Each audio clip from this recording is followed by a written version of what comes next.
కానీ ఈ ప్రభుత్వ కాలం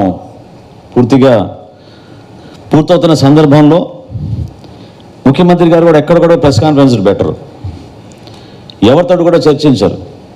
అందుకని ఈరోజు ముఖ్య అతిథిగా మేము జగన్మోహన్ రెడ్డి గారిని కూడా మేము ఈ ప్రెస్ కాన్ఫరెన్స్లో మీ ముందు ఒక అద్భుతమైన ఆపర్చునిటీగా మేము భావిస్తున్నాం.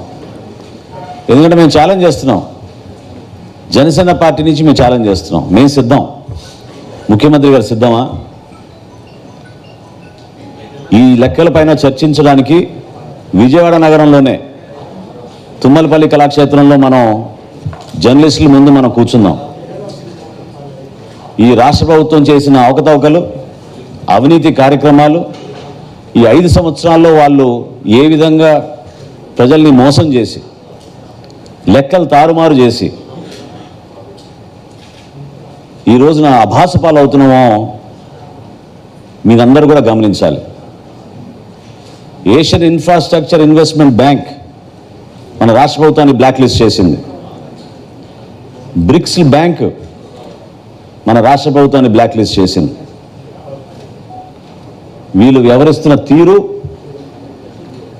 వీళ్ళు ముఖ్యమంత్రి గారి ఆధ్వర్యంలో జరుగుతున్న ఈ పరిపాలన రాష్ట్ర ప్రజలకి సమాధానం చెప్పాలి, ఒక చర్చకు రావాలి. మేము ఆహ్వానిస్తున్నాం. సంస్కారంతో, మర్యాదతోటి జగన్మోహన్ రెడ్డి గారిని మేము ఆహ్వానిస్తున్నాం. ఒక చక్కటి వేదిక ఏర్పాటు చేసుకుందాం, రండి మాట్లాడదాం. ఈ రాష్ట్ర భవిష్యత్తు గురించి మేము మాట్లాడుతున్నాం.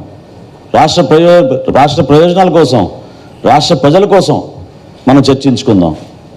ఎందుకు మీరు అనవసరంగా గొంతు చించుకునే విధంగా ఉపన్యాసాలు ఇచ్చి, సంస్కారం లేకుండా ప్రతిపక్షాలపైన మీరు దాడులు చేసుకుంటూ వెళ్తే, ప్రజల్ని కూడా రెచ్చగొట్టి దాడులు చేయమని మీరు ప్రోత్సహిస్తూ ఉంటే అది ఎంతవరకు సబబు చెప్పండి.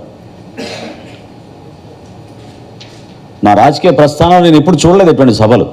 నాకు చాలా ఆశ్చర్యం కలిగించే ఆవేదనతోటి ఈ రోజున ఇటువంటి సభ ఏర్పాటు చేసి రాష్ట్ర ప్రజలకు తెలియాలన్న ఒక ప్రయత్నం ద్వారా జనసేన పార్టీ నుంచి మేము చేస్తున్నాం.